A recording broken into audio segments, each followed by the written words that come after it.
le nombre de fois pendant les périodes.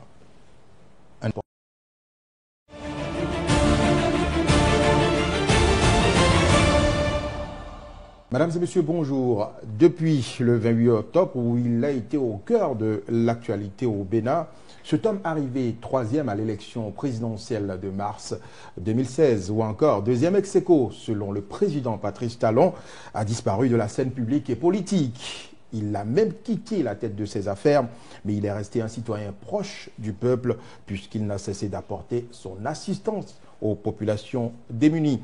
Il est également resté président du Conseil national du patronat béninois pour continuer d'apporter son expertise dans les affaires aux opérateurs économiques. Lui, c'est Sébastien Germain Ajavon et il a décidé ce jour de rompre le silence. Ce sera à travers cette émission spéciale animée pour vous par moi-même, Joël Arofodi, avec donc Lamabalo et Nadège Diouan. Sébastien Germain Ajavon, bonjour. Bonjour.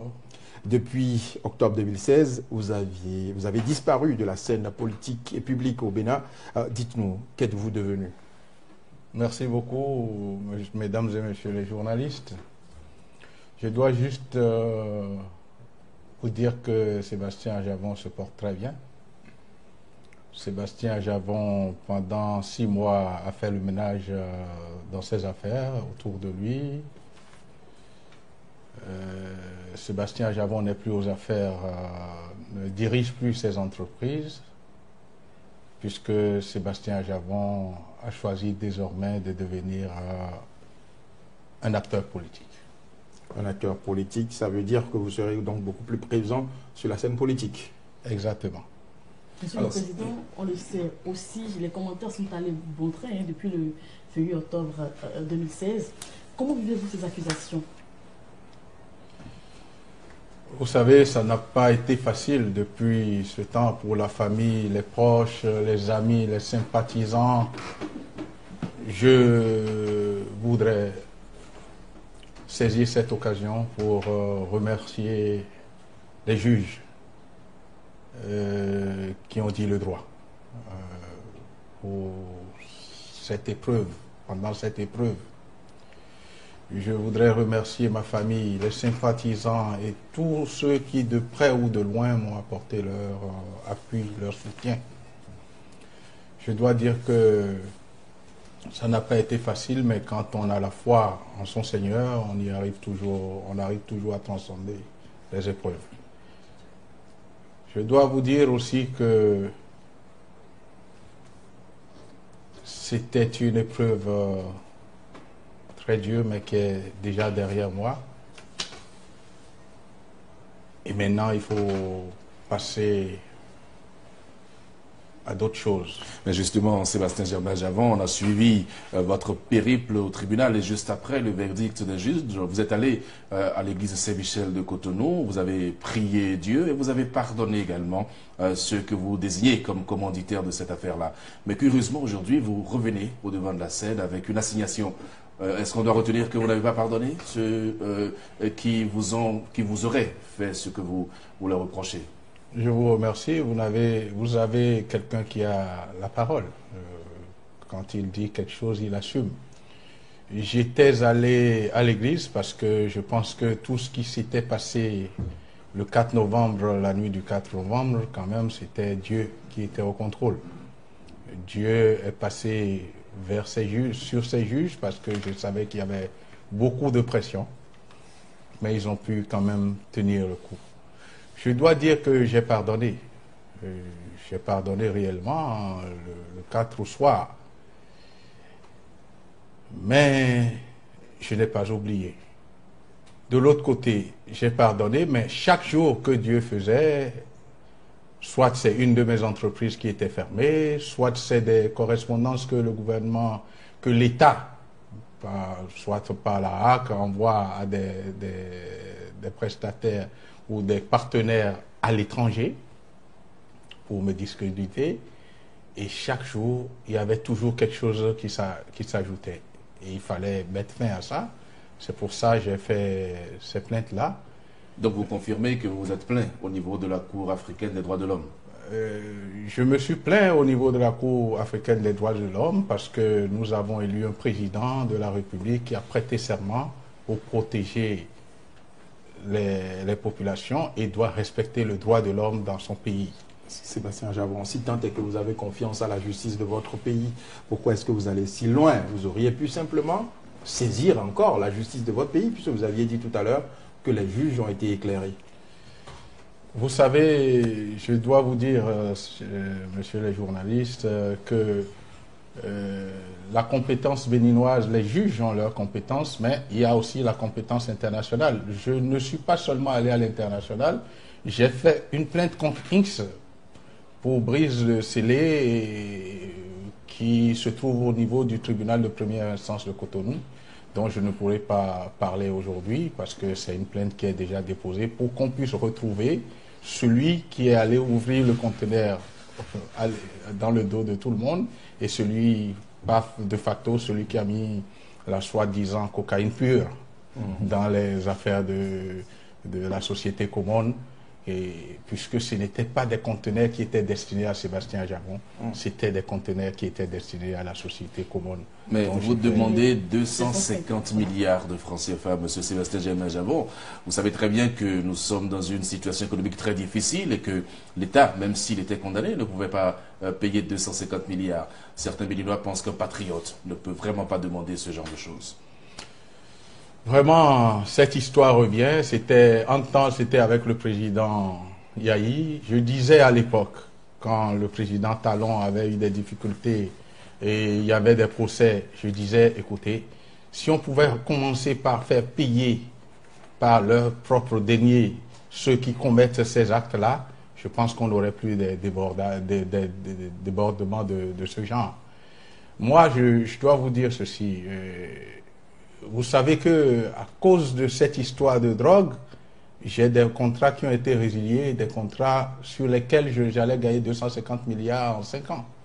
Je dois vous dire au passage qu'il faudrait que les gens comprennent qui est Sébastien Javon et quels sont les groupes qu'il représente.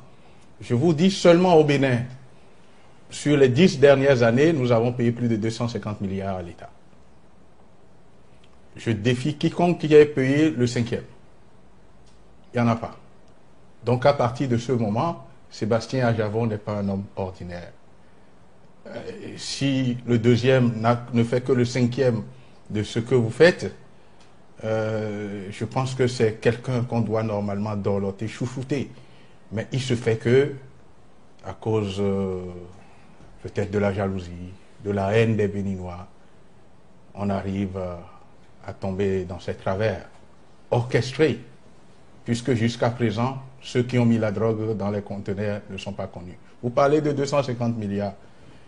Ce n'est pas pour que Sébastien Javon s'enrichisse, puisque vous savez bien que Sébastien Javon s'est partagé. S'il n'en a pas, il ne partagerait pas. Dieu a fait ses œuvres.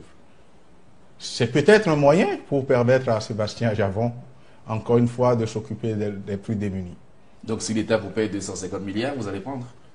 Vous confirmez l'information déjà? Mais je confirme l'information, mais 250 milliards par rapport à ce que cette histoire est en train de créer sur la vie personnelle et économique, entrepreneuriale de Sébastien Javon, 1000 milliards ne feraient même pas l'affaire. Vous êtes fâché, monsieur le président du patronat? Pas du tout, je ne suis pas fâché, mais je suis en train juste d'attirer l'attention des autorités, en savoir l'Assemblée nationale, qui normalement devait ramener les gouvernants, même le chef de l'État, à la raison.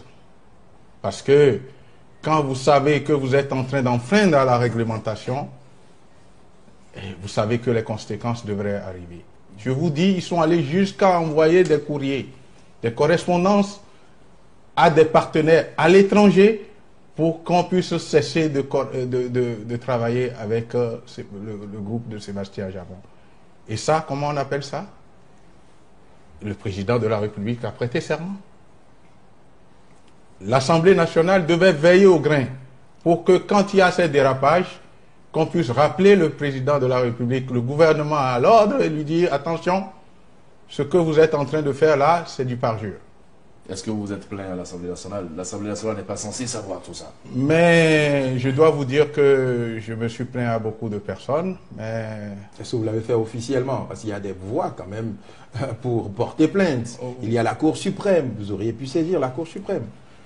Oui, toutes ces procédures sont pendantes. Mais la procédure concernant les droits de l'homme ne peut se faire ici, sauf à la Cour constitutionnelle. Or, la Cour constitutionnelle, vous savez comment ça délibère. Il a méconnu les tests. Oui. Et ça s'arrête là.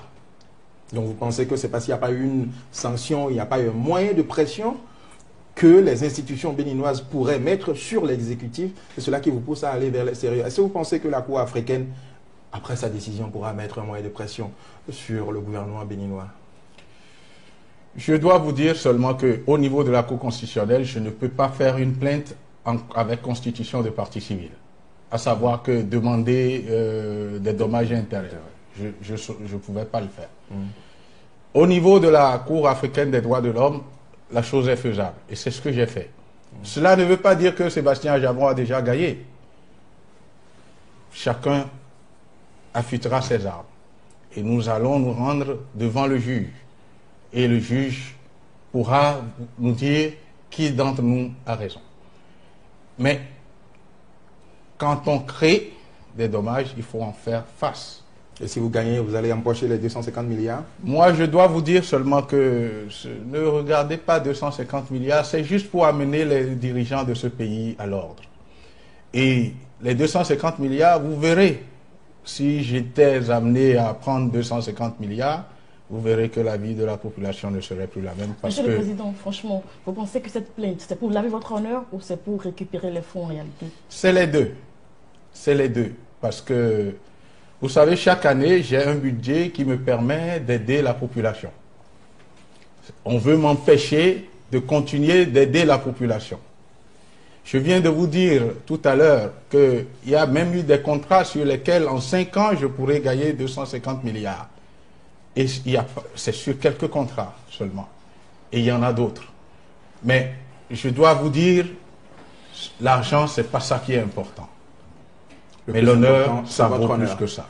Certainement que vous aviserez, comme l'a dit l'autre, en son temps, quand la Cour africaine va délibérer sur les 250 milliards. Sébastien Aljavron, alors, vous êtes le premier des opérateurs économiques du Bénin. Vous êtes le président du patronat. Au regard de ce que vous venez de développer par rapport à vos propres affaires, qu'est-ce qu'on peut dire aujourd'hui du climat des affaires au Bénin? Comment appréciez-vous le climat des affaires au Bénin? Ah, ça, c'est une très bonne question parce que, vous savez, je suis président du patronat. De toute façon, si j'étais un opérateur économique étranger ou pas, je réfléchirais par plusieurs avant d'arriver au Bénin. Puisque je suis le président du patronat, mais ça ne les a pas empêchés de mettre de la drogue dans mes affaires que je me retrouve gardé à vue pendant 7 jours. Vous êtes en train d'accuser, monsieur le président du patronat. Mais j'affirme, puisque malgré tout, le tribunal a dit le droit et a dit que c'était une relaxe au bénéfice du doute. Et ça, je ne l'ai pas apprécié non plus.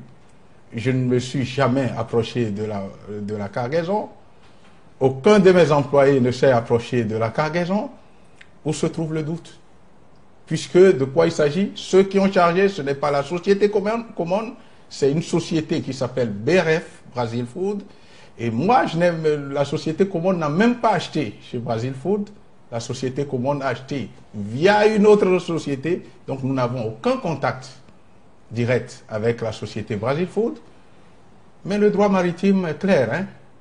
On ne peut rien inventer. À aucun moment, aucun agent de la société commune ne s'est approché de cette cargaison. À aucun moment. Ça a été dit au tribunal, ça a été redit par MSC, ça a été redit par la Cognier, ça a été redit par tout le monde. Mais où se trouve le doute? On sent que cette affaire vous tient à cœur, monsieur le président, mais nous allons avancer dans nos échanges. Joël parlait il y a un instant du climat des affaires. Le climat des affaires, c'est vrai que si Joël, vous... si vous permettez. Oui. Mais il se fait que, curieusement, les Béninois pensent que vous êtes retiré de vos affaires, mais vous continuez à être président du patronat. Est-ce que, quelque part, il n'y a pas un petit problème? Oui, c'est vrai, les Béninois m'ont vu me retirer de mes affaires. Je dois vous dire seulement que je suis directeur général ou président de plusieurs entreprises. Je suis encore et demeure encore président de quelques entreprises. Donc à ce titre, je peux toujours être le président du patronat. Et j'ai été élu au moment où j'étais président de plusieurs entreprises. Et je suis encore président de quelques entreprises. Donc à partir de ce moment, le problème ne se pose pas du tout. Alors, comment le président de quelques entreprises encore apprécie le climat des affaires au Bénin aujourd'hui? Je reviens à ma question. Je voulais en arriver pour dire, j'aurais réfléchi plusieurs fois avant d'arriver dans un pays où on peut formater ou inventer, aller mettre de la drogue dans les affaires des autres et sans être puni. Vous savez, aujourd'hui, les chefs d'entreprise qui font de l'importation ont tous peur. Ils se disent, est-ce qu'on ne va pas découvrir de la drogue dans nos conteneurs? C'est réel. Et vous allez constater même que les importations ont quand même diminué. Surtout dans la période où il y a eu l'événement, les gens avaient eu vraiment peur. Il y a des gens jusqu'à présent qui sont obligés d'importer sur d'autres noms, au risque de voir leur conteneur ouvert et qu'on introduise quelque chose là-dedans. Ça, c'est pour les importations. Mais sachez que notre pays a un budget essentiellement fiscal. Contrairement à ce qu'on peut vous dire, c'est l'importation qui fait vivre notre pays.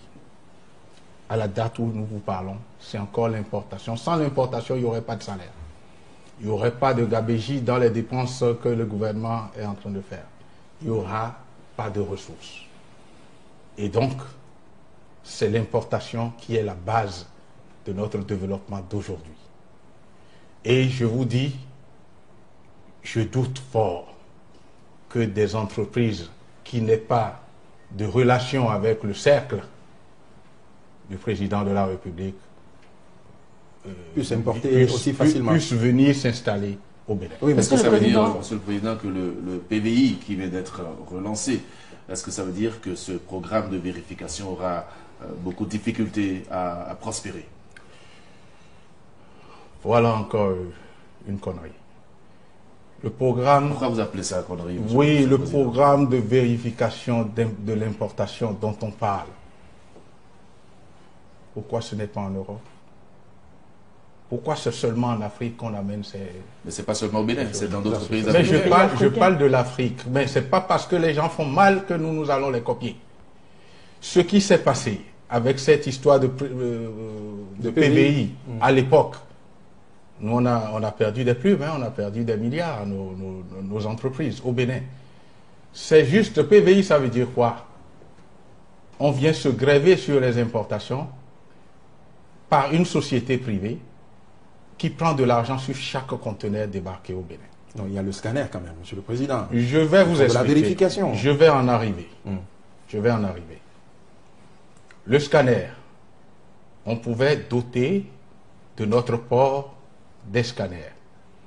La douane devait avoir ces scanners depuis. Et ces scanners, je vous jure, même à 4 scanners, on serait autour de 10 milliards. Et donc, ça allait être la propriété de l'État.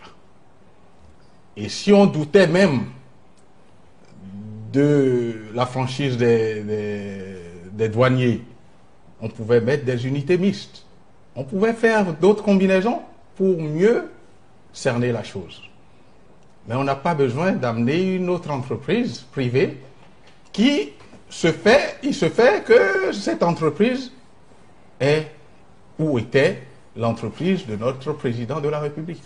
Il n'est plus propriétaire de cette entreprise. Mais il a été, même pour l'éthique, seulement l'éthique, cette entreprise ne devrait plus faire affaire avec l'État. Ça, c'est pour ce qui concerne le scanning. Le scanning, avec 10 milliards sur plusieurs années, nous allons gérer correctement le scanning et contrôler, scanner plusieurs conteneurs chaque année.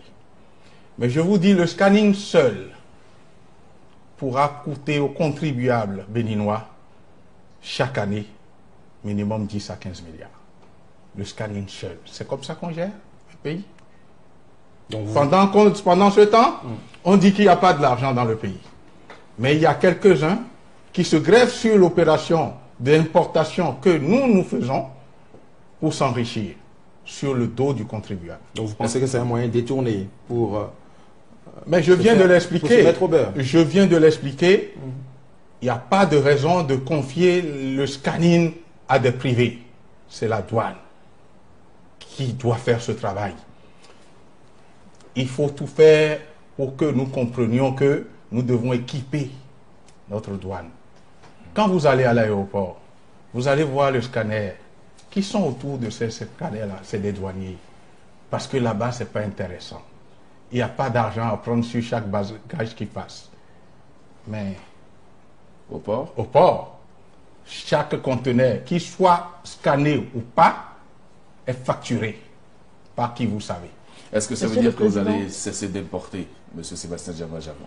Je suis un Béninois et personne ne n'arrêtera mes importations dans le pays.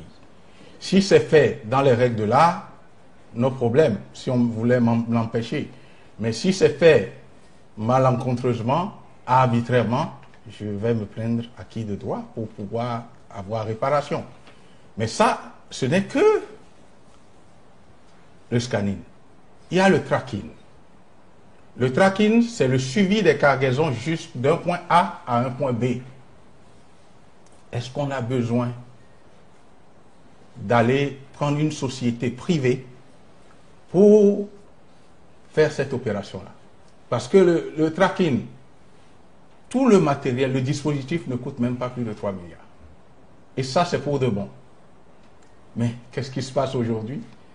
L'entreprise dont il est question, qui appartient à qui vous savez, ou aux parents, aux proches de qui vous savez, c'est interdit. En tant que chef de l'État, il ne peut plus faire des affaires avec l'État. Le président a répondu à cette question lors de sa dernière sortie. Il dit que ce n'est pas parce qu'il est président de la République qu'il va détruire tout ce qu'il a construit de ses mains depuis des années. Il aurait évité d'être le président de la République. À partir du moment où tu es président de la République, aucune de tes entreprises, ni de ta femme, ni de tes enfants ne peut plus commercer, ne peut plus faire des affaires avec l'État. Ça, c'est même pas possible. Je dois vous dire, pour un investissement de 3 milliards pour le tracking, je suis sûr qu'en une seule année, l'entreprise touchera près de 10-15 milliards. En une seule année. Vous voyez ce que ça veut dire? Et pendant ce temps, regardez la misère du peuple. Mais regardez ce qui se passe. Mais le chef de l'État l'a reconnu. Il dit, vous avez faim. Mais comment un chef, un père de famille, peut reconnaître que ses enfants ont faim et ne pas trouver une solution? Oui, il y a la solution. Le PVI a été revu justement, parce que c'est pas comme ça se faisait il y a des années en arrière. Ça a été revu, c'est ce que le président a déclaré. Mais je dois juste vous dire que le PVI a été revu. Mais qui c'est qui en est le bénéficiaire effectif? Qui c'est qui, derrière, prend de l'argent sur chaque conteneur? Est-ce qu'on peut me dire que la société Béné-Contrôle ne prend pas de l'argent sur chaque conteneur? Je défie quiconque qui puisse me le dire. La seule différence aujourd'hui, c'est qu'ils ont compris qu'il fallait associer les douaniers pour le contrôle. Nous voulons le contrôle. Sans contrôle, on ne peut pas améliorer les ressources. Mais c'est un contrôle qui est mal fait. Je dois vous dire, avant même que le PVI ne se remette en selle, là, vous savez que nous sommes dans l'importation, par exemple, de la volaille, du poisson, de l'huile, j'en passe. On était à 100 francs la valeur consensuelle. Aujourd'hui, nous sommes à 250 francs la valeur consensuelle. C'est-à-dire que les produits seront plus chers? Mais il y va de soi, puisque c'est 60 et quelques % que nous payons sur cette valeur-là. Donc on est passé de 1 à 2 fois et demi. Est-ce qu'on veut affamer davantage la population? Oui, mais en tant que président du patronat, vous devez pouvoir être consulté sur ce genre d'action. C'est-à-dire qu'aujourd'hui, le pont est totalement rompu entre le patronat et le gouvernement au point de ne même pas discuter sur des questions essentielles qui engagent les affaires. Vraiment, c'est une très bonne chose. Avant même que le budget n'aille à l'Assemblée, le budget 2017 n'aille à l'Assemblée, on a eu une concertation avec le ministère des Finances qui s'est déplacé avec les cadres et on leur a dit, écoutez, vous ne touchez pas à ça, ça. Ils ont dit oui, mais après ils sont allés, ils ont tout changé. Et ce que nous constatons aujourd'hui, on fait le contraire de ce que l'on doit faire pour que le peuple puisse respirer et manger. Aujourd'hui, on fait 4 avant de faire 1. Vous savez, au temps du président Yahi, il faisait 2 avant de faire 1. Mais aujourd'hui, on fait 4 avant de faire 1. Mais ce n'est pas possible. Quand vous prenez la volaille, idem, on avait l'habitude de payer 7 millions ou 6 millions et quelques. Aujourd'hui, on paye 8 millions. C'est normal pour des marchandises qui ne sont pas consommées au Bénin. En fait, 80-90% de nos importations sont destinées à la population nigériane. Normalement, ça devrait être en transit. Ça ne devrait rien payer. Mais nous sommes voisins du Nigeria. Nous devons en profiter. Et c'est pour cette raison que depuis, avec les gouvernements successifs, nous nous sommes entendus pour aider notre pays. Et c'est ce qui fait que nous payons des droits de douane. Comment est-ce qu'on peut payer si tant d'argent? Monsieur le Président, à vous entendre parler, on a l'impression que le partenariat public-privé ne marche pas. Et pourtant, beaucoup de tests ont été pris. Des lois ont été votées, même si la Cour constitutionnelle est revenue sur cette loi. Quand même, vous êtes le président du patronat. Qu'est-ce qui se fait concrètement dans ce domaine-là? Ou bien vous avez complètement rompu le pont avec le gouvernement? Je dois juste vous dire que j'ai rompu, je me suis mis à l'écart parce qu'ils ont voulu me mettre à l'écart aussi. Je m'y plais bien, mais je suis toujours là pour apporter les conseils. Je ne suis pas le gars qui critique sans apporter les conseils, sans apporter les solutions. Le partenariat public-privé, c'est d'abord l'environnement qu'il faut gérer. Si vous faites peur aux investisseurs, je ne vois pas comment vous pouvez réaliser réellement le partenariat public-privé. Je viens de vous dire que nous avions eu à discuter et nous avons constaté que nos discussions, ils nous ont donné même l'accord avant d'aller à l'Assemblée, mais ils ont changé les tests. Que ça ne soit pas passé au niveau de la Cour avant d'être exécuté, c'est juste des grés. Le partenariat public, c'est pour accentuer les grés à gré. Moi, je ne suis pas contre le partenariat public-privé, puisque mon projet de société en tant que candidat à l'époque, c'était basé sur le partenariat public-privé, mais de bonne qualité. Donc, tel que ça se fait aujourd'hui, ce n'est pas de bonne qualité? Je vous dis, ce qui se passe aujourd'hui, je prie le Seigneur que l'on puisse faire même l'énergie et qu'on ne soit pas en mesure de le consommer parce que ce serait trop cher. Si sur chaque affaire, une affaire qui doit coûter 100 milliards coûte 150 milliards, ce que nous pouvons expertiser un jour. Hein. Qu'est-ce que vous voulez dire concrètement par là? Il faudrait que l'on comprenne que si un jour on demandait à expertiser le travail et qu'on voit qu'il y a eu de la surfacturation, que les gens puissent en répondre. Parce qu'on ne peut pas continuer de tromper le peuple comme ça, d'assécher le pays. Partenariat public-privé, c'est la meilleure des choses. Mais il faudrait que ça se fasse dans de bonnes conditions. Ce qui n'est pas le cas. Monsieur le Président du patronat, vous l'avez dit, hein, le climat des affaires se dégrade de plus en plus au Bénin. Mais vous nous avez vendu l'homme Patrice Talon, aujourd'hui président de la République. Est-ce que vous pensez franchement qu'il y a espoir pour le peuple béninois? Il reste 4 ans encore pour le président de la République. je me sens un peu responsable. Hein. C'est la première fois que je me sens responsable de l'avènement d'un chef d'État. Je dois avouer que pendant tout le temps, pour le président Yahya Boni, je n'ai jamais été avec lui pour l'amener.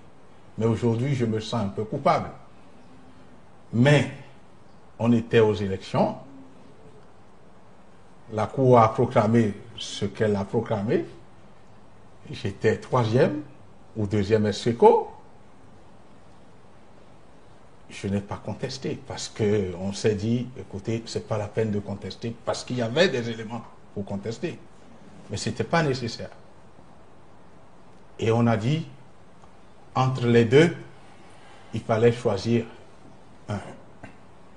Et comme l'autre était quand même un chef d'entreprise, même si c'était un chef d'entreprise qui évolue dans le secteur des marchés, des décrets, des arrêtés, il n'en demeure moins qu'il soit un chef d'entreprise. Alors, malgré toutes les pressions, nous avions décidé en notre âme et confiance de lui apporter notre soutien. Ce qui fut fait. Mais je vous dis, je ne vais pas trop épiloguer là-dessus. Aucun de ces engagements n'a été respecté. Mais il a été dit que même sans vous, il aurait été président de la République. Votre soutien n'a pas été vraiment déterminant dans le choix du peuple béninois. Il ne serait pas venu réclamer, demander et même il ne serait pas venu me voir pour mon soutien. S'il était sûr que même si j'ai eu 23% ou 22%, hein, et il a eu 1% de plus que moi. Et donc, regardez le résultat au second tour. Vous allez comprendre que si j'allais de l'autre côté, lui n'aurait jamais été président. Le bilan économique. Mais Dieu a voulu qu'il soit président de la République. Je ne reviens pas là-dessus. Le bilan économique actuel vous fait regretter votre choix? Vraiment, je viens de le dire tout à l'heure. Je suis un peu déçu. Je suis très déçu. C'est très tôt. Il y a juste un an. Il reste 4 ans. Je dois vous dire que normalement, après un an de gouvernance, si le peuple, au temps du président Yahya Boni, mangeait une fois et demie, aujourd'hui, le peuple mange une fois. C'est très grave. C'est très grave. C'est très grave. Je ne peux concevoir que moi, je sois au pouvoir et que je ne puisse pas faire mieux que le président Yahya Boni. Tout au moins la première année, nous aurions eu un peuple qui se dise au moins nous mangeons à notre faim. Et il ne faut pas faire de grosses, c'est pas de grands efforts, c'est juste de réduire les droits et taxes à l'entrée. C'est juste de réduire les droits et taxes. Tenez, le président de la République a dit la dernière fois qu'il faudrait qu'on change de direction, qu'on change de modèle économique. Mais lui-même, dans la même émission, a dit « ça prendra du temps ». Alors, quand on dit ça, quand on sait que ça doit prendre du temps, qu'est-ce qu'on fait? On fait d'abord avec ce qu'on a. On l'entretient en attendant que l'on mette un soi-disant modèle, un autre modèle économique, à savoir la production. La production, ce n'est pas du jour au lendemain. Je dois vous dire, ils ont été dans la production, ils ont été dans le coton des décennies. Quelles sont les usines qu'ils ont mis en place pour fabriquer les tissus? Oui, justement, parlant du coton, Monsieur le Président, aujourd'hui, la campagne cotonnière 2016-2017 est positive. Le Président de la République l'a dit. On n'est pas loin des 400 000 tonnes, je pense bien. Donc là, 400 000 tonnes. Il y a quand même on va même dépasser les 400 000 tonnes. Il y a du bon, il y a de l'espoir. Merci beaucoup. Vous voyez, vous avez affaire à quelqu'un qui est un agrégé en économie appliquée. Vous ou qui? Moi, à Sébastien Javon. Lui aussi, il a un expert en économie appliquée. Non, bon, c'est pour ça, moi, on ne me trompe pas. Et je vais éclairer la lanterne de la population. Vous pensez qu'on trompe? Je vais vous éclairer aussi parce que vous pensez déjà qu'il y a de l'espoir. C'est quand même... Ils ont parlé de 400 000 tonnes. Oui.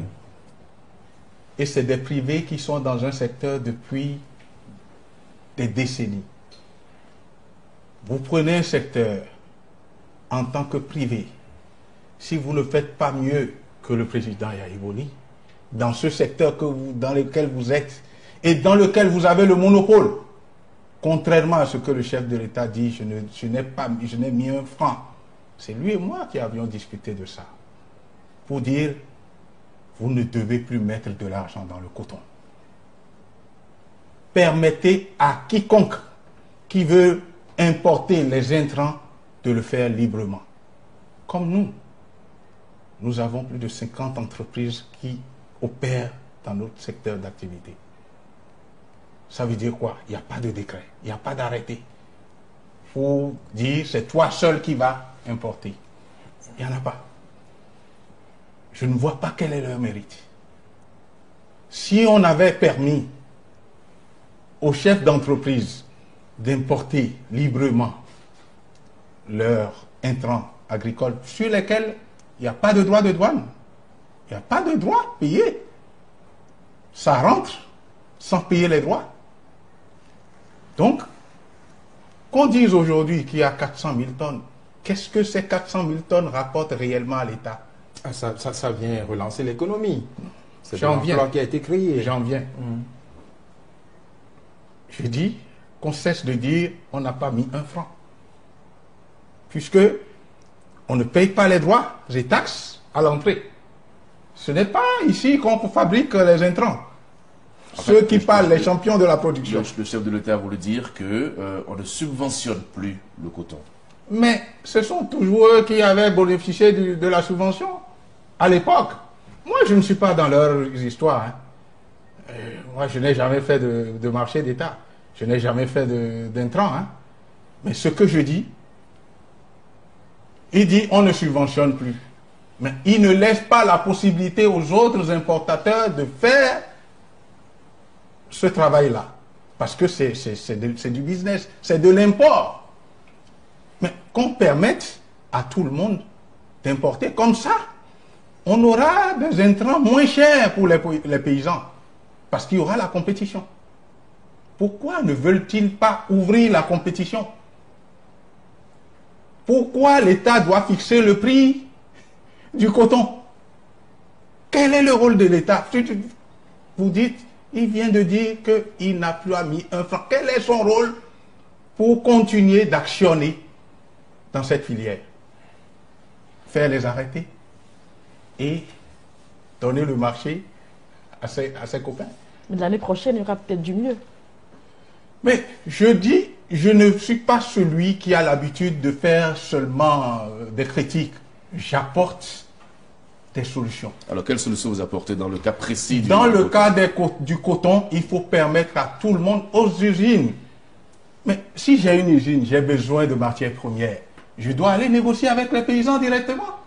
Je ne passe pas par le chef de l'État pour aller négocier avec les paysans. C'est le cas maintenant? Mais l'usine de Valence à Niki, si on ne lui permet pas de travailler, il fera comment? Tel que ça se passe aujourd'hui. Mais qu'on permette aux paysans de dire, moi je veux vendre mon coton à tel prix, et qu'ils le vendent même avant de produire. Il y a cette possibilité-là. C'est comme ça qu'on gère une filière. Ce qui se fait là, ce n'est pas gérer une filière, c'est se faire de l'argent sur le dos du paysan et sur le dos du contribuable, puisque ça ne paye pas de droits de douane avant, les intrants ne payent pas de droits, les insecticides, les pesticides, les engrais, tout ça, ça ne paye pas de droits. Alors, on vous parle de 400 000 tonnes et qui ne rapportent rien à l'État, qui fragilisent nos terres. Est-ce que... Et on ne va pas jusqu'au bout de la chaîne. On ne produit pas le textile. Nous avons le coton et nous l'envoyons brut comme ça. Et pourtant, le modèle économique Eux, ils avaient déjà le coton, ils avaient le monopole. Ils pouvaient mettre des usines pour fabriquer le textile. Monsieur Sébastien Ajawan, dites-nous, que gagne concrètement aujourd'hui le Bénin à continuer par faire le coton? Le Bénin, premièrement, gagne du fait que les gens trouvent du travail. Ça, c'est pas rien. Il ne faut pas négliger. C'est très important. Le second point, c'est que le Bénin engrange des devises. Ça, c'est pas rien non plus. C'est très important. À part ça, ce n'est pas le Bénin qui gagne, c'est plutôt les gens que vous savez. Qui continuent par gagner. Monsieur Sébastien Ajawan, nous allons rester toujours dans le domaine commercial. Tout à l'heure, vous l'aviez dit, vos importations vont à hauteur de 90% vers le Nigeria. Mais aujourd'hui, on sait que le Nigeria traverse une crise qui agit d'une manière ou d'une autre sur l'économie béninoise. Quelles sont les solutions que vous proposez justement pour pouvoir aider les opérateurs économiques béninois?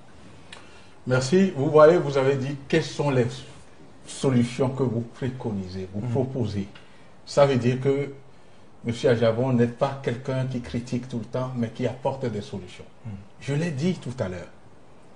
Il faut tout de suite baisser les droits et taxes. La monnaie nigériane est en train de se renforcer déjà.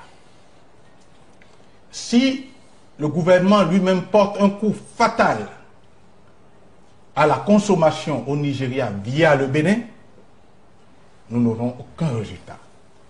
Nous aurons toujours des problèmes dans notre trésorerie et dans nos recettes. Je vous dis, nous avons une fiscalité de porte. Nous n'avons pas une fiscalité intérieure. Ça veut dire que c'est l'importation et la réexportation.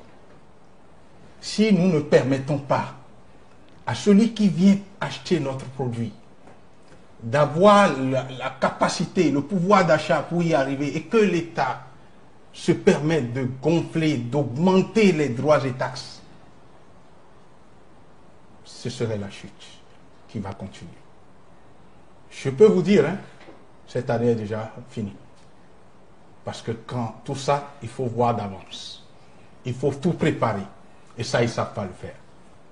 Mais quand on ne sait pas faire, on s'entoure des meilleurs. On ne poursuit pas les meilleurs pour les sortir du pays. On les chouchoute. Pour moi, la crise au Nigeria, là, n'est pas une chose insurmontable. C'est une opportunité, selon vous? Le Nigeria reste et demeure une opportunité, contrairement à ce que le chef de l'État a dit la dernière fois. Il n'a jamais dit le contraire, le président de la République. Si, il a dit qu'il faudrait que le Nigeria cesse d'être une opportunité pour nous, avec son modèle que lui pense, et qu'il lui-même dit, attention, ça va prendre du temps. En attendant que le temps qu'il ne puisse mettre ce modèle en place, qu'il laisse ce qui existe et qu'il l'accompagne. Tenez, vous savez que un ministre a écrit et a demandé aux populations de ne plus manger les produits congelés. C'était une recommandation. Ce n'était pas une injonction. Le ministre a dit qu'il déconseille fortement aux populations de continuer à consommer ce genre de produits à cause des raisons sanitaires que nous connaissons. Mais je vais vous dire, mes chers journalistes, vous savez, les produits congelés sont les produits les plus contrôlés au Bénin, en importation. La production ici, aucun vétérinaire ne va surveiller ce qui est produit localement. Mais tout ce qui vient en importation, avant d'ouvrir un seul conteneur, la direction, les services vétérinaires sont là. Ça veut dire quoi? S'il y a un petit problème, et les problèmes, ça ne manque pas, c'est cyclique. Il y a la grippe aviaire à tel endroit, il y a ci, il y a ça. C'est pour ça que les vétérinaires sont là. Et au passage, ils ne sont plus nombreux. Il faudrait que le gouvernement, j'aurais été à leur place, j'aurais déjà recruté des vétérinaires. C'est les médecins après la mort. Ils disent, ne consommez pas. C'est quelque chose que vous-même vous avez contrôlé. Pourriez-vous dire de ne pas manger? Mais et vous avez perçu des droits de douane dessus? Mais je vais les attirer pour ça aussi. Donc il faut que nous soyons dans un pays normal. Monsieur Sébastien Djerba-Javon, le reproche que vous faites aussi, c'est d'assigner très facilement les paisibles citoyens. Chaque fois qu'il y a un problème, vous parlez d'assignation, d'assignation. Est-ce que c'est votre façon de régler les problèmes? Mais que puis-je faire d'autre? Nous mettons de l'ordre dans le pays. L'impunité, il faut que ça s'arrête. Moi, mon problème, c'est que le peuple puisse vivre correctement. Et sans qu'on ne va pas mettre de l'ordre dans la maison. Mais le chef de l'État a dit à Parakou, est-ce que vous êtes prêts pour l'impunité? Mais c'est à nous qu'on va parler d'impunité. Mais c'est dans l'autre camp que l'impunité se trouve. C'est pas moi qui ai demandé de ne plus poursuivre qui que ce soit. Moi, je suis poursuivi, ils m'ont gardé à vue. Pendant ce temps, est-ce que vous savez que le code de procédure pénale dit c'est quand la personne n'a pas de garantie de représentativité que vous le gardez, que vous la gardez. Mais qu'est-ce que nous avons constaté? Sébastien a été gardé à vue. De quoi le chef de l'État a peur avec ses ministres? Il faut qu'il apprenne à aussi être gardé et voir ce que c'est. Il a été gardé une fois, le président. Non, 24 heures, c'est rien du tout. Monsieur le Président, moi j'en ai eu multiplié par 7 quand même. On va revenir à la question du Nigeria. Est-ce que vous pensez que le géant de l'Est n'est pas suffisamment pris en compte dans la stratégie gouvernementale? Mais ce n'est pas moi qui ai dit. Le chef de l'État a dit il ne faudrait pas que les échanges de Naira et les baisses de Naira nous soient fatales. Il faudrait qu'on aille dans une autre approche. Mais avant même que l'approche ne soit prête, l'autre approche, il faut entretenir celle-là. Celle-là qui leur permet de voyager, de payer les salaires et de vivre comme ils sont en train de vivre. Certainement, c'est dans le cadre de leur stratégie qu'ils ont lancé un programme d'action de gouvernement, un programme ambitieux. Monsieur Sébastien Djerba-Javon, vous avez suivi ce programme, le PAG, même le budget 2017 du gouvernement. Que pensez-vous de toutes ces initiatives? C'est quand même ambitieux. Je vous remercie. Vous savez bien que je suis quelqu'un de très ambitieux, mais mes ambitions ne sont pas démesurées, moi. Je dois juste vous dire que par rapport au budget, j'ai dit à tous les députés qui voulaient m'entendre, vous ne pouvez pas attendre maximum 700 milliards de recettes intérieures et aller prêter 1250 milliards. Ce n'est pas possible. Vous allez payer comment? Puisque le PAG dont il est question, c'est 9000 milliards. Ça veut dire qu'il faut être à 1800 milliards de budget chaque année pour arriver là. Mais le ratio, les agrégats, si même ils n'ont pas fait l'économie pratique comme nous. Il y a de grands économistes autour qui ont pensé la chose, qui ont sorti le document. Mais l'agrégat dit clairement que quand tu n'as pas 50% de recettes, tu ne peux pas aller prêter le double. Les 50% restants, tu ne peux pas aller les prêter puisque tu vas payer comment? Le Bénin va payer comment? Je vais vous dire ce qui se passe. Le président de la République a dit quelque chose la dernière fois. Vous avez vu, même vous-même, vous y avez contribué. On a fait un emprunt obligataire de 150 milliards, on a dépassé. Nous allons y revenir, oui. Bon, d'accord. Mais je dois vous dire seulement que, vous savez, ce qu'il ne vous a pas dit, le chef de l'État, c'est que dans cet emprunt obligataire, la Caisse nationale de sécurité sociale seule, à elle seule, a donné 40 milliards. Est-ce que c'est interdit?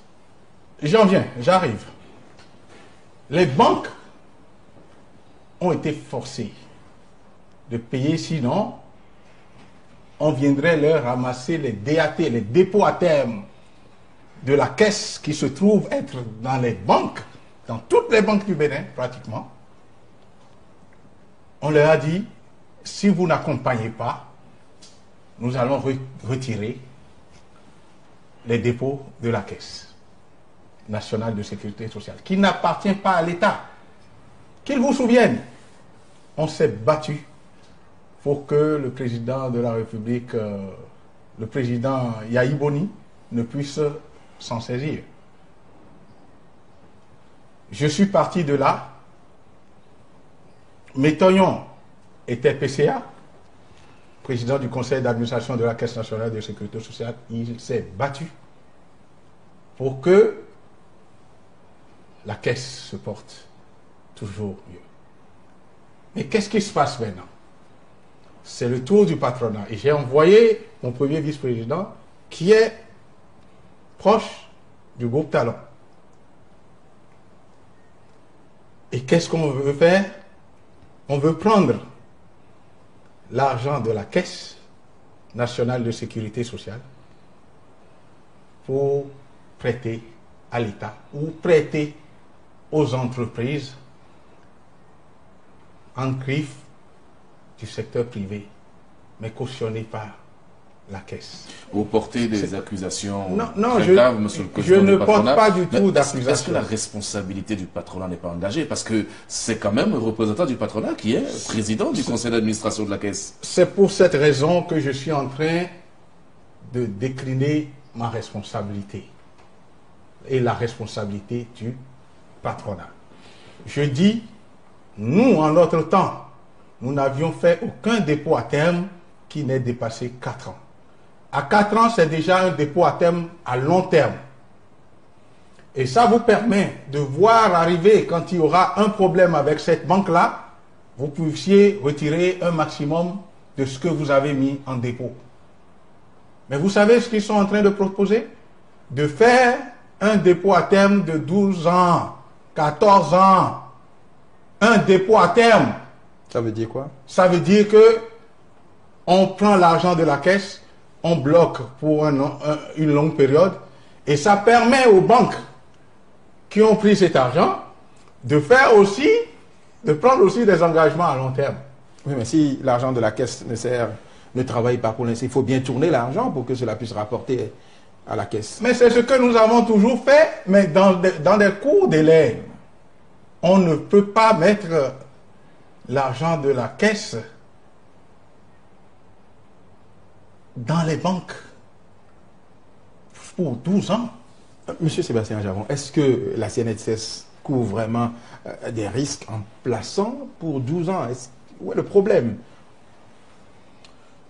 Je dois juste vous dire que la CNSS court des risques très importants en plaçant pour 12 ans, parce que si on place pour 12 ans et que les banques arrivaient à perdre leur chiffre d'affaires et autres, ou à disparaître, c'est la Caisse qui perdra toute sa mise. Et donc, c'est pour cela que nous avions l'habitude de ne pas dépasser 4 années. Parce on a le temps de voir venir et de réduire le DAT que nous avions auprès de ces banques-là. Est-ce qu'il y a un encadrement juridique qui interdit ça? Est-ce qu'il y a des textes qui interdisent qu'on place pour 12 ans? Oui, il y a un encadrement au niveau de la Caisse nationale de sécurité sociale qui dit qu'il y a des prêts, des DAT à long terme, à moyen terme et à court terme. Et ce que nous mettons dans le long terme au niveau du DAT, c'est maximum 4 ans. On ne saurait aller au-delà de 4 ans pour un dépôt à terme dans une institution financière au Bénin. Oui, mais quand on fait un dépôt, il y a toujours des garanties. Il y a les assurances qui sont là pour qu'en cas de perte, qu'en cas de problème, subvenir ou bien intervenir pour rembourser. Où se trouve la crainte? Vous savez, le vrai problème au niveau de la Caisse, c'est que quand une banque tombe en faillite, c'est la caisse, l'épargnant qui a le plus d'argent vient en dernière position. C'est d'abord, on commence par les petits épargnants et il y a les employés. C'est bien après que les gros épargnants arrivent. Et dans ce cas, rassurez-vous, quand il y aura un crash du genre, la caisse perdra. Ce sont les populations béninoises qui risquent d'avoir des problèmes. Tout à fait, les employés, les employeurs qui cotisent auprès de la Caisse nationale de sécurité sociale auront de gros soucis pour leur retraite. Et ça, travailler des années et se retrouver dans une situation de mauvaise gestion et qui entraîne l'arrêt de votre paiement de pension, c'est dramatique pour nous tous. Monsieur Sébastien Ajavon, le gouvernement, dans le cadre du PAG2, du PAG du moins, est certainement en train de chercher les moyens pour financer les nombreux projets. Alors, entre autres projets, on a parlé également de l'embellissement des villes, ce qui a été fait un peu partout. Vous avez suivi dans Cotonou, il y a eu l'opération de déguerpissement. Non, plutôt la libération des espaces publics. Bon, d'accord. À chacun son expression. Monsieur le Président, vous qui êtes très proche des populations, que pensez-vous de cette opération? Vous-même, vous voyez combien de termes on cherche à trouver pour nuancer ou pour améliorer un peu le désordre qui a été fait. J'appelle ça désordre. La ville est plus belle, la ville de Cotonou est plus dégagée. C'est plus aéré, on circule plus librement. Oh, et ça? Il n'y a plus d'embouteillage. Ah, là, vraiment. Bon, je dois vous dire quelque chose. C'est une opération de casse. Moi, je l'appelle, ils ont cassé les gens. Le chef de l'État a dit, oui, nous avons un projet de construire les marchés. Mais il nous faut les études. Mais écoutez, les études n'ont pas été faites. Mais on est allé déguerpir ou bien libérer. Les études prennent du temps, c'est ce qu'il a dit aussi. Mais on le sait tous. Donc on ne va pas libérer avant d'aller faire les études. C'est très grave. C'est pour ça que je vous disais tout à l'heure que il y a un problème. Il y a un problème de méthode. On fait 4 avant de faire 1. Oui, mais est-ce que vous saviez, M. Sébastien Germain-Javon, que les populations étaient anarchiquement installées? C'était pas beau dans la ville de Cotonou. Il y avait des ventes à la sauvette, il y avait l'insécurité galopante et tout ça. On a besoin, même si on n'est pas riche, on peut être propre. Et le président l'a dit clairement. C'est pour ça que je vous disais, messieurs les journalistes, que c'est un problème de méthode. C'est un problème de méthode. On peut être pauvre et être propre. Est-ce qu'on a besoin d'aller casser avant d'être propre? Est-ce qu'on n'aurait pas dû dire, dans tel axe, dans 2 ans, quand on aurait bien fait les études, on voudrait que tout soit fait de cette façon-là, que les boutiques soient de telle couleur, de tel encadrement. C'est de ça qu'il s'agit. Mais avant ça, il faut casser, Monsieur le Président. Non. Parce qu'il faut casser avant de construire. Mais il faut d'abord faire les études. Ce n'est pas moi qui l'ai dit. Quand on casse, il faut aller mettre les gens quelque part. Les études ne sont pas faites. Et on va casser. Est-ce que vous n'avez pas vu que le chef de l'État est venu dire que les études prennent du temps? Mais pendant ce temps, ils ont cassé, ils ont tout cassé. Vous savez l'économie? Vous savez quelle implication les casses-là ont pu avoir? Justement, on en parle. Oui, quelles sont les implications? Mais les business, les dames, les bonnes dames qui sont là, qui nourrissent. Moi, je connais des dames, j'étais tout petit. La dame, elle vendait de la cassa et du poisson avec du piment. Ses enfants sont sortis, sont allés à l'université. C'est avec ça que ça a été fait. Et c'est des business de proximité. On ne veut pas acheter à Kassa maintenant et on doit aller à 10 km ou à 5 km pour aller acheter la Kassa. C'est pas possible. Mais même si on devait aller en arriver là, il lui fallut construire d'abord l'endroit avant de dire, maintenant vous avez un endroit, vous déguerpissez ou vous libérez la voie. Mais on ne fait pas le contraire. Mais j'ai pas compris ça. C'est pas possible. C'est pas possible. C'est du business de proximité. Moi, j'ai mangé mon abobo à l'époque. C'est dans le quartier. Je ne peux pas partir pour aller faire des kilomètres avant d'aller manger. Oui, mais le monde évolue, M. Sébastien Ajavan. Allez dans les autres capitales. Je viens de rentrer d'Abidjan. Vous n'allez quand même pas demander que Cotonou, la capitale, la vitrine de notre pays, continue pas à rester une ville sale. Je viens de rentrer d'Abidjan. Les baraques sont encore là. Je viens de rentrer de l'Europe, il n'y a pas longtemps, sur les Champs-Élysées. Je dis sur les Champs-Élysées, qu'on cesse de tromper le peuple. À Abidjan, on a cassé. À Lomé, on a cassé. Ce n'est pas seulement à Cotonou, ce n'est pas seulement au Bénin. Mais je vous dis, je viens de rentrer, je suis rentré hier d'Abidjan. J'ai vu des baraques, des boutiques qui étaient dans l'emprise de la voie. Mais bien aligné. Mais pourquoi ne pouvons pas nous demander à ceux-là de bien aligner, de mieux faire les choses? Je dis sur les Champs-Élysées, là. Les Champs-Élysées, vous savez ce que c'est que les Champs-Élysées pour la France? Bien sûr. Nous mangeons parfois sur le trottoir. Et c'est géré avec la mairie. Qu'on cesse de mentir au peuple. Heureusement que nous nous sortons. Je dis, à la date où je vous parle, à l'instant là même où je vous parle, il y a des boutiques qui sont là, où les gens préfèrent rester dehors que d'aller rester à l'intérieur du restaurant. Allez voir Agendas. Allez voir l'Entrecôte. Je n'invente rien. Mais tout est une question de méthode. Monsieur le Président du patronat, si vous permettez, le mal est déjà fait au Bénin. Est-ce que vous pensez qu'on pourrait mener des actions pour limiter les dégâts sur le plan économique? Le seul conseil que je donnerai, en attendant que vous ne soyez prêts, réintégrer les gens. Mais où tout est cassé déjà? Vous voulez qu'on les réintègre? Mais les gens auraient même préféré qu'on puisse les réintégrer pour qu'ils continuent de faire leur business. En attendant que vous ne puissiez construire.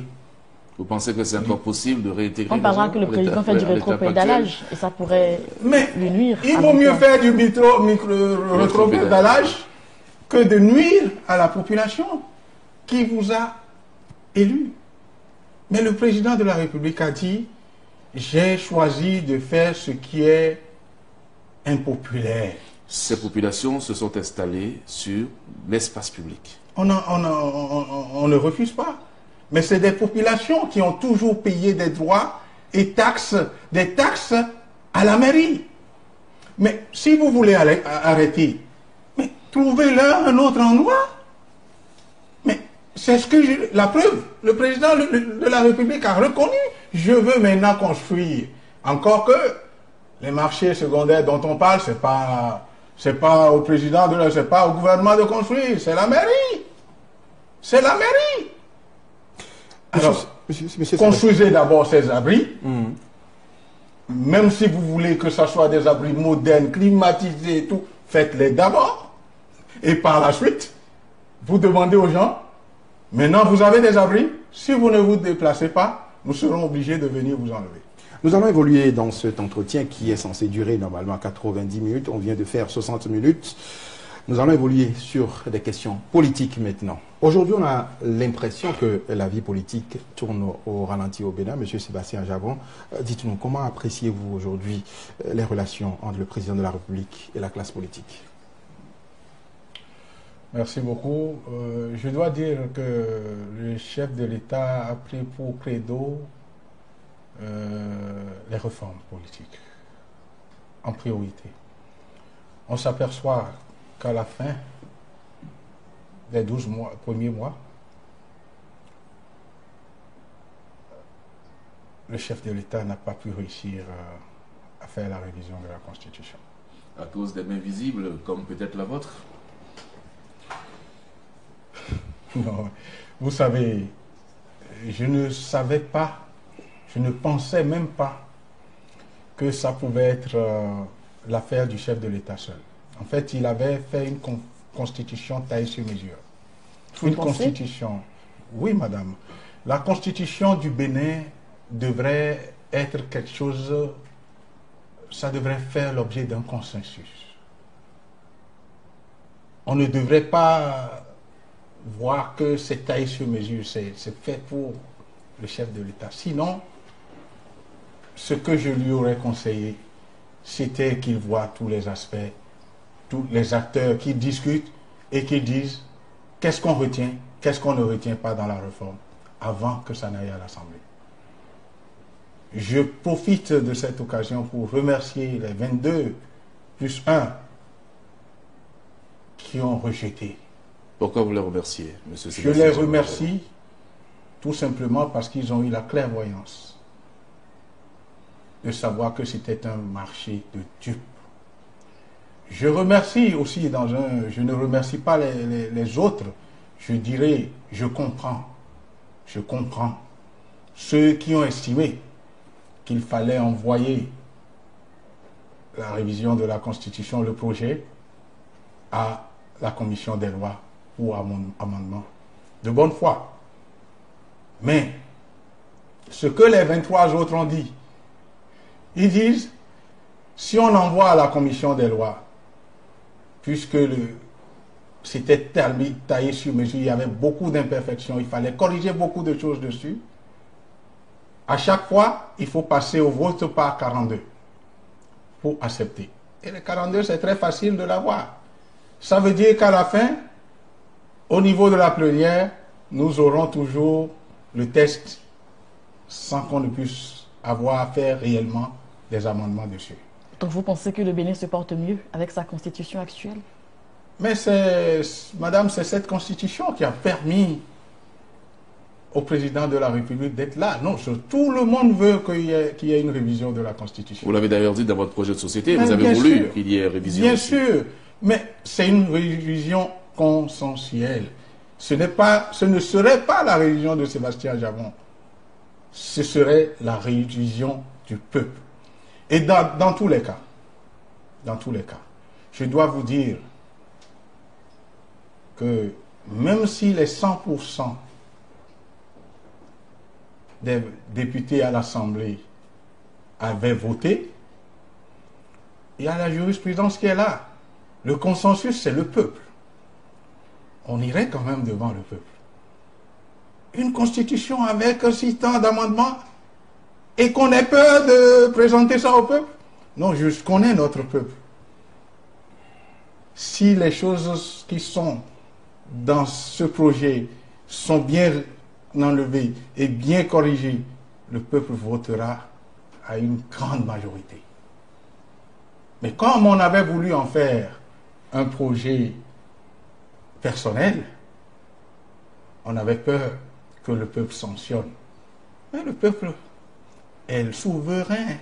Monsieur Sébastien Javon, voulez-vous dire que vous aviez eu à jouer un rôle dans cette affaire? Bon, vous êtes des journalistes, vous voyez bien ce qui se passe. Vous avez vu les députés qui ont voté pour? Parmi ces députés-là, vous n'avez pas vu qu'il y a un certain nombre qui, il y a presque un an, étaient derrière Javon? Bien sûr. Bien sûr. Mais ils ont voté pour. Oui. Mais cela ne veut pas dire que Sébastien Javon est pour. Ça veut dire que j'ai laissé libre cours. Demandez-leur si j'ai fait pression. J'en ai appelé au dernier moment 2 d'entre eux. Je dis, mais la tendance va au rejet, hein, pour qu'on retourne la copie au chef de l'État pour qu'il puisse corriger avant de renvoyer. Donc, je dois vous dire simplement que s'il y a eu de l'argent, eux-mêmes savent d'où est-ce que l'argent est arrivé. Pour moi, ça n'était pas un enjeu. Le président de la République a parlé de main visible, n'est-ce pas, dans le choix qui a été fait. Est-ce que vous vous retrouvez Pas du tout. Dans ça? Pas du tout. Écoutez, j'ai demandé aux députés qui m'avaient accompagné de faire ce qu'ils veulent. La preuve, vous avez vu? Ils ont dit, j'ai discuté avec eux, ils disent non, nous voulons qu'on l'envoie au niveau de la commission des lois. Donc la recevabilité, nous voulons la voter. par la suite, s'ils n'acceptent pas nos amendements, nous rejetons. Est-ce que les députés, à part 2 d'entre eux, est-ce que les députés qui ont voté contre étaient avec Ajaron? Pas du tout. Ce que je souhaiterais dire, c'est qu'il faudrait qu'on puisse se donner un peu de l'éthique. Il faudrait qu'il y ait de l'éthique dans la politique. Parce que si tout ce que vous dites, on dit, c'est des menteurs, plus personne ne vous respecte. Qu'est-ce que vous voulez dire par éthique dans la politique?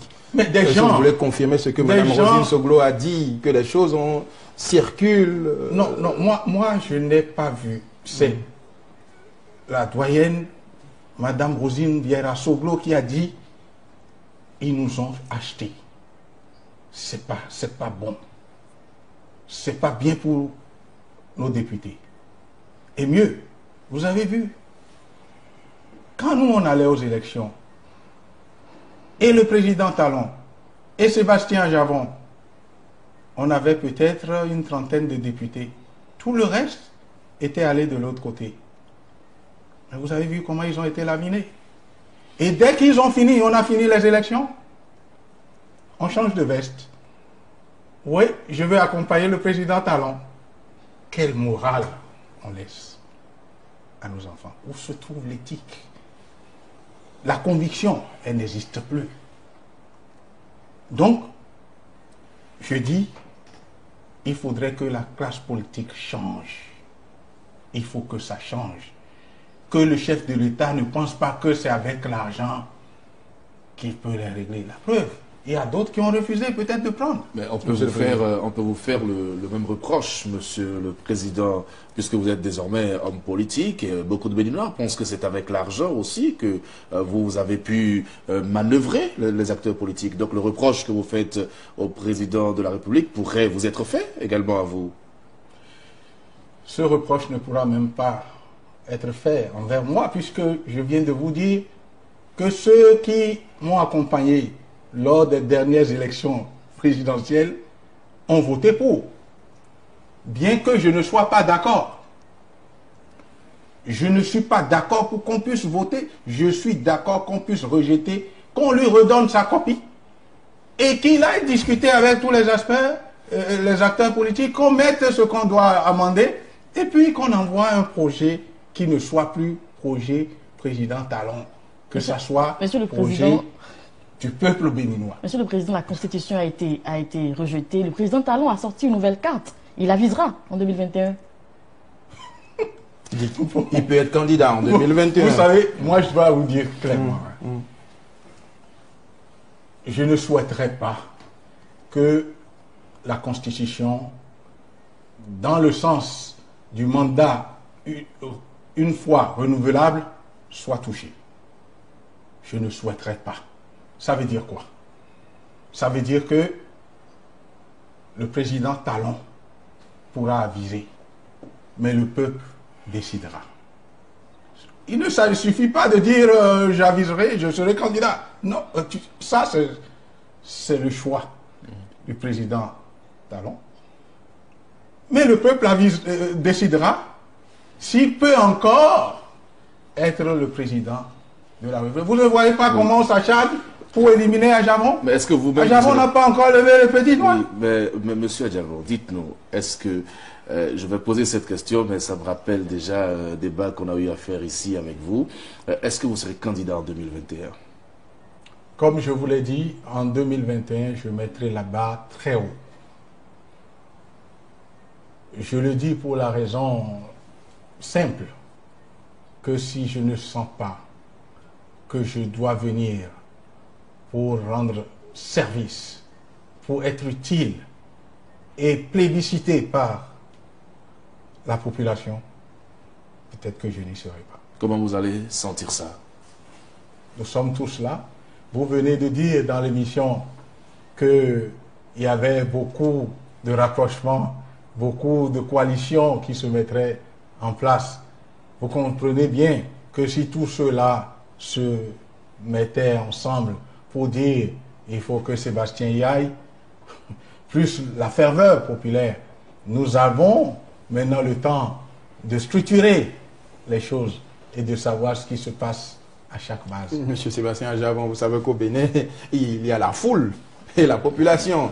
Tel que vous parlez, est-ce que vous ne risquez pas d'être embrouillé par la foule? Pas du tout, pas du tout. Nous avons mis 6 mois, nous avons fait des erreurs, nous allons corriger.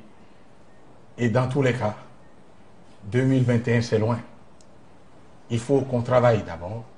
Il y a les élections législatives, il y a les élections locales, communales, et après il y a les élections présidentielles. Commençons par nous préparer pour les élections, les premières élections. Est-ce que la gestion Talon n'est pas un handicap pour vous? Parce que M. Patrice Talon est opérateur économique, vous êtes opérateur économique. S'il échoue, on dira que les opérateurs économiques ont échoué et que même cela pourrait vous créer des problèmes dans votre volonté d'accéder à la magistrature suprême. Aucunement, aucunement pas. Je dois vous dire, il y a plusieurs catégories d'opérateurs économiques. Je viens de vous dire que je n'ai jamais reçu un marché d'État.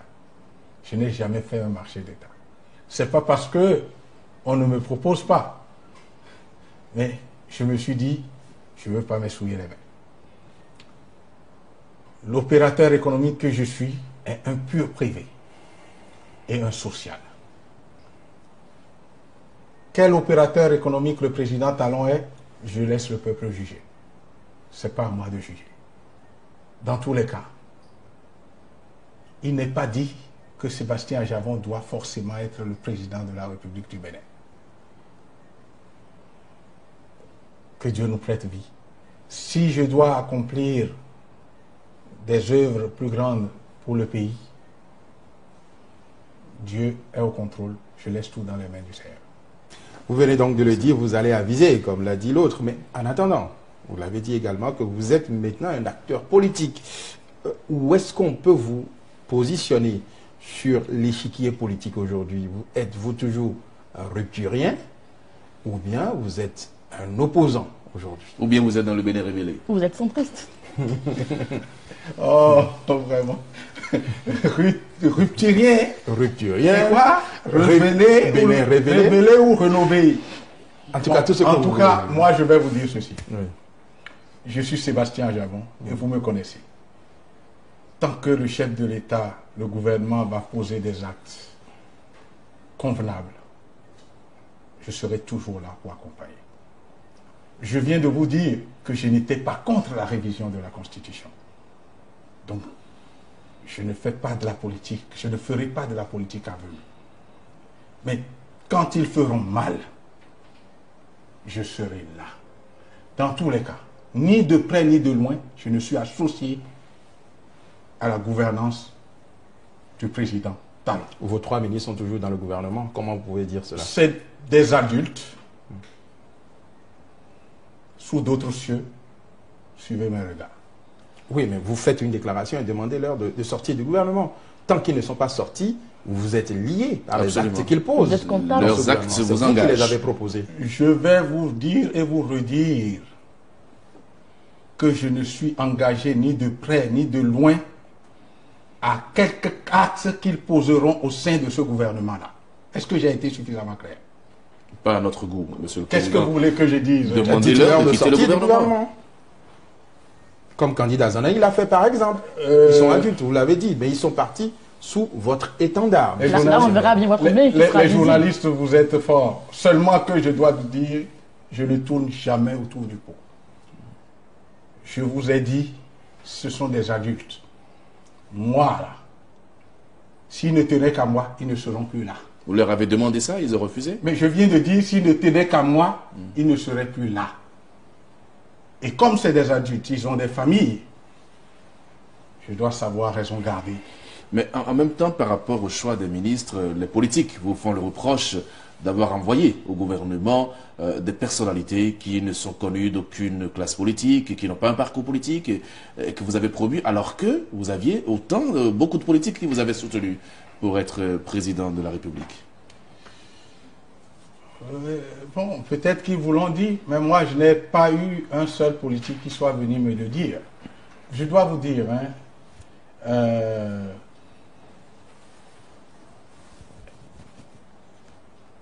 il y a 3 ministres sur 6 qui devraient être donnés. Si j'avais reçu les 6, j'aurais mis une dose politique.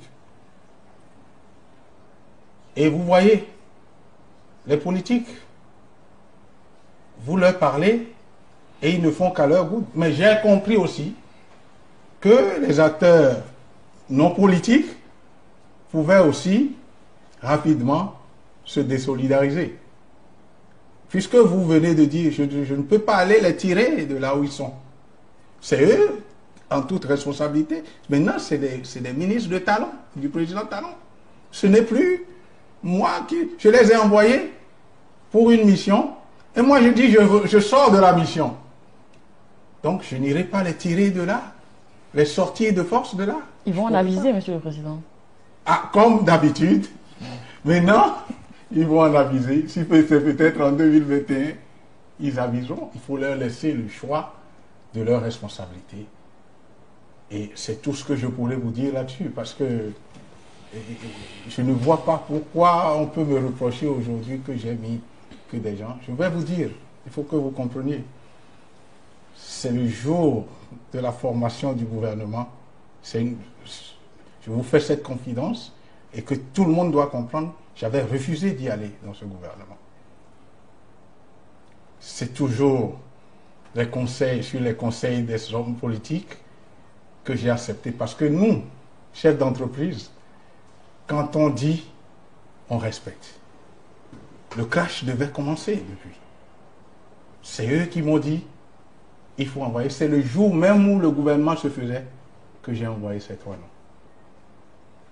Je dois vous le dire aujourd'hui. Donc, sachez que je n'ai plus de ministre au gouvernement. Ils y sont pour travailler pour le pays avec le président Patrice Talon. Alors, Sébastien, c'est clair maintenant? C'est suffisamment clair. Sébastien clair. Ajavon, aujourd'hui qui porte une nouvelle casquette, la casquette politique. À quand la création de votre parti ou de votre mouvement politique? Parce que on ne fait pas la politique en restant chez soi. Il faut animer le terrain, il faut avoir un groupe de pression. Ce serait pour très bientôt. Vous savez, l'histoire de drogue pure, Cocaïne pure. cocaïne pure. Oui. Vous savez, je dois vous dire, c'est tellement allé loin. Ils sont allés jusqu'à dire que ça coûtait 9 milliards. Mais on a cherché sur Google, ça ne faisait même pas 200 millions de francs CFA. Et ceux qui l'ont dit sont encore libres de leur mouvement. Mais je dois vous dire, au passage, qu'ils avaient appris qu'on allait commencer par nous organiser sur le terrain. Et c'était la panique généralisée. Il faut qu'on trouve quelque chose à Ajavon pour qu'il ne puisse pas être candidat En en 2021. 2021. Est-ce qu'on a besoin de faire ça? Et ça, tous les jours que Dieu fait, on m'envoie des menaces pour dire, on t'a raté, c'est les fonctionnaires qui ont mal fait le travail, mais la prochaine fois, on ne te rattrape pas. Oui, mais On vous a dit ça?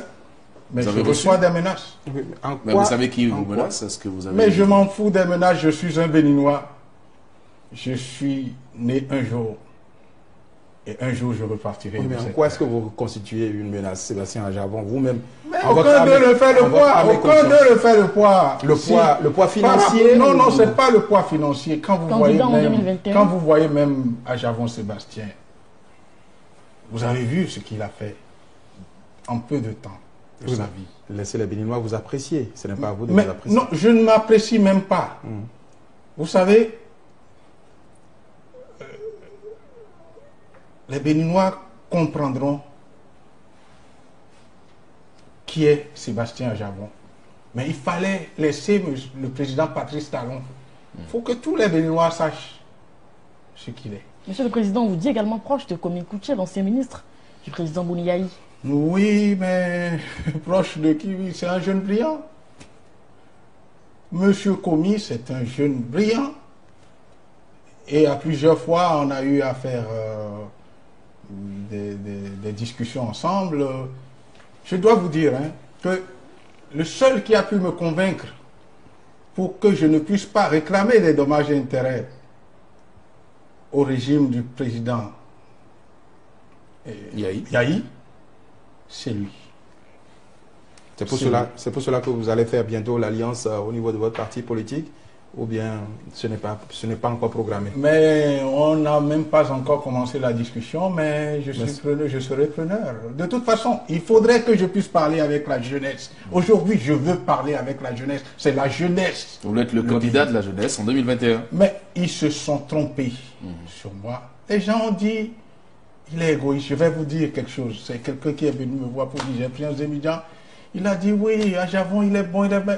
Il est égoïste, dit, il est égoïste. Et toi, tu es égoïste. Pourquoi tu as dit qu'il est égoïste? Il dit, mais, et non, il dit. Des fois, votre posture également laisse penser cela. Vous voyez, oui. Pourtant, ce n'est pas vrai. Celui qui est le plus proche encore de la population, c'est encore moi. Dans tous les cas, je ne suis pas assoiffé de pourquoi. Mais si Dieu décidait que je puisse apporter mon savoir-faire à cette nation, qui suis-je pour dire non? D'autres alliances sont également annoncées. On parle entre autres de votre contact avec le maire de Cotonou.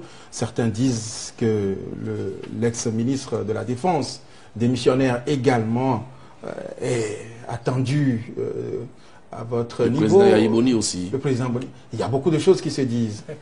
Tout ça là pour Sébastien Javon seul? Certainement qu'il est ça veut dire que c'est fini, le match est joué. Ça veut dire que si j'ai tous ces gens qui hier étaient contre moi, aujourd'hui décidaient de m'apporter leur soutien, vous comprenez qu'il n'y a plus match. Donc, on n'en est même pas encore là. Laissons le temps au temps. Mais travaillons. Travaillons parce que je dois vous dire, malgré que j'ai pris la décision d'aller aux élections présidentielles 6 mois avant, j'ai tout prévu jusqu'à la fin de la première année. J'ai tout prévu. Vous, président, quel aurait été le bilan en un an? Moi, président, j'aurais construit des milliers de classes. La première année. Parce qu'on en a fortement besoin. J'aurais donné de l'eau potable. En un an. À plusieurs endroits. Pas à tout le Bénin, mais à plusieurs endroits. J'aurais immédiatement baissé les droits et taxes. Immédiatement. Cela ne fera pas que je perdrai des recettes. Bien au contraire. Nous savons le faire. Je dois avoir au moins les IRM escalaires, le plateau technique sur la santé, je l'aurais amélioré. Tout au moins, pour ne citer que cela. Et sur le plan de l'énergie? Je vais vous dire, pour l'énergie, il ne faut pas faire de la démagogie. J'aurais fait les mêmes choses que le président de la République a fait, mais à moins de coût. Je n'aurais pas loué au prix où ils ont loué. Et on n'aurait un meilleur suivi puisque je suis dedans. On n'aurait pas continué d'avoir le délestage. On aurait eu quelques petites coupures. Il n'y a plus de délestage, ils l'ont dit. C'est pas vrai. Que quelques petites coupures. C'est pas vrai. Quand il y a une panne pendant 6 heures, c'est pas de coupure ça. Ça, c'est du délestage. S'ils appellent ça coupure, moi, il n'y aurait plus ces coupures-là. C'est le savoir-faire. C'est du savoir-faire. Et rien de profond, rien de bon ne peut se faire sans l'énergie. Et mieux, j'aurais déjà lancé activement les 4G au Bénin. Avant la fin de l'année 2016. Sur le plan de l'Internet. Sur le plan de l'Internet. Le nombre d'emplois que ça allait créer. Mais quand vous n'êtes pas préparé pour, il faut chercher les gens pour vous aider. Alors justement, si demain le président Patrice Talon vous tendait la main à nouveau, vous demandez à vous, Sébastien Germain Javon, de venir à nouveau l'aider à construire le Bénin, quelle sera votre réponse? Mais je suis déjà en train d'aider le président de la République en payant mes impôts et les droits de taxe. Malgré tous les problèmes, nous sommes toujours les premiers contributeurs de l'État. Ce que nous avons payé, c'est au moins 3 fois ce que le deuxième a payé. Au moins.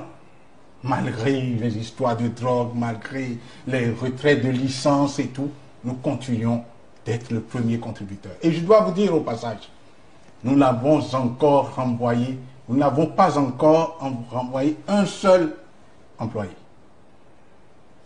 Malgré toutes les tracasseries. Mais accompagner le président Patrice Talon dans le gouvernement, ce n'est pas Javon Sébastien.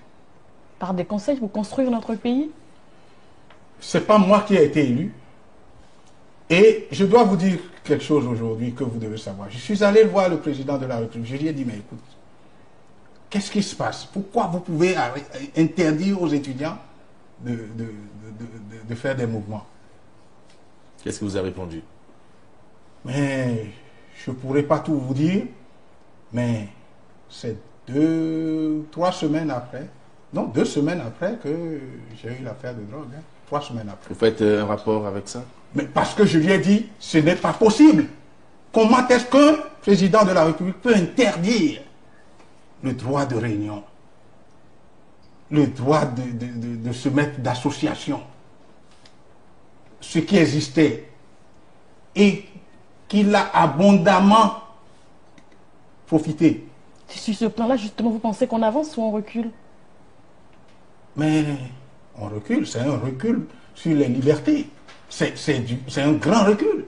Même, je suis allé plus loin, même si les jeunes ont eu à faire des actes répréhensibles, il faut juste mettre la sécurité là.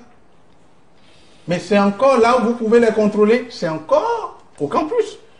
Mais si vous leur permettez de rentrer dans la rue pour aller faire les réunions ailleurs, vous ne contrôlerez plus rien. Mais le président de la République vous reprocherait aussi d'avoir des médias un peu trop critiques vis-à-vis de lui. C'est vrai? Ah, ces médias qui l'ont aidé à devenir le président de la République. Ce n'est pas le rôle des médias, vous le savez très bien. Les médias ne sont pas là pour aider quelqu'un à devenir président. Les Mais je dois vous dire, à partir du moment où vous permettez à tout le monde d'intervenir, de sortir leur programme, de dire ce qu'ils pensent, c'est de l'aide que vous apportez. Puisque chez Soleil, personne ne prend de l'argent pour recevoir un politique. Pour recevoir qui que ce soit. Et je vous dis, j'ai compté même le nombre de fois pendant la période électorale où ils ont reçu les gens du président Talon. Il a profité de Soleil FM plus que le candidat à Javon que j'étais. Donc vous voulez dire que la liberté de presse et d'expression est menacée aujourd'hui? Laissez le peuple vous juger, chers journalistes. La vérité finira toujours par triompher. Faites vos sondages. Vous allez constater que vous êtes en train de faire du bon métier. Soleil FM est en train de faire un bon métier. D'autres sont en train de faire du bon métier.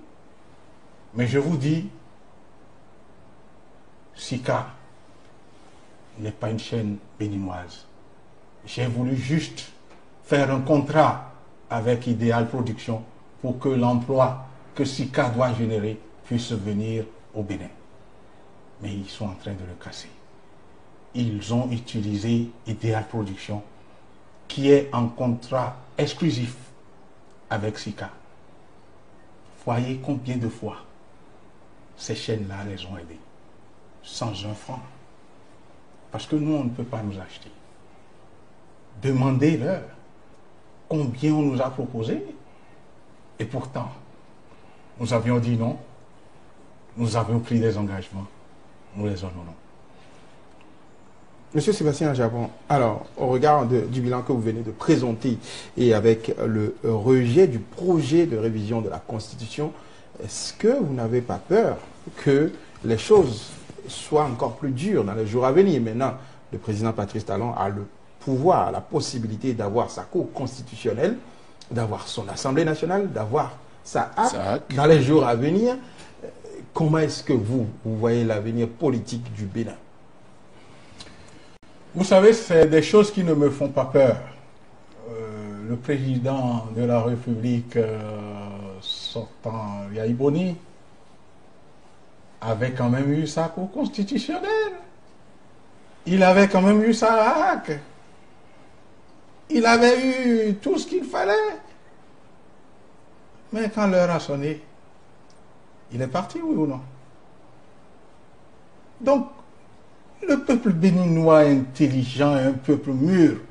Même si on a pu lui faire croire que j'étais le plan B, ils ont pu l'avoir une fois, mais ils ne l'auront pas la deuxième fois. Laissez le peuple béninois décider.